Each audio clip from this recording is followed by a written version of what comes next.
ఈ తుఫాను బీభత్సం అన్నది దాదాపుగా చూస్తే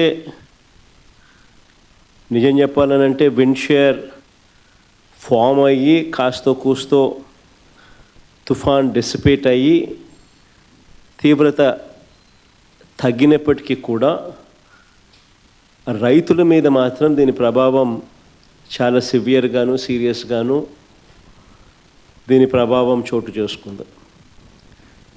ఎందుకంటే పంట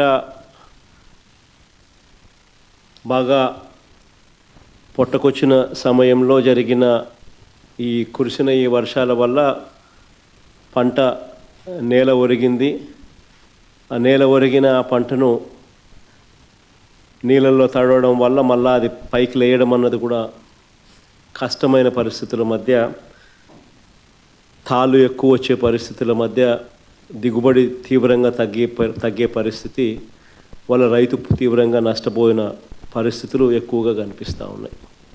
శ్రీకాకుళం నుంచి మొదలెడితే దాదాపుగా నెల్లూరు దాకా కూడా, ఇంకా నెల్లూరు నుంచి కూడా కాస్త ముందుకు కూడా ఈ ప్రభావం కనిపిస్తూ ఉంది. కర్నూలు, కడప, అన్నమయ్య జిల్లాలు, చిత్తూరు జిల్లా, ఉమ్మడి చిత్తూరు జిల్లాలో కూడా, కర్నూలు నెల్లూరు ప్రాంతంలో కూడా ఈ ప్రభావం కూడా కనిపించింది.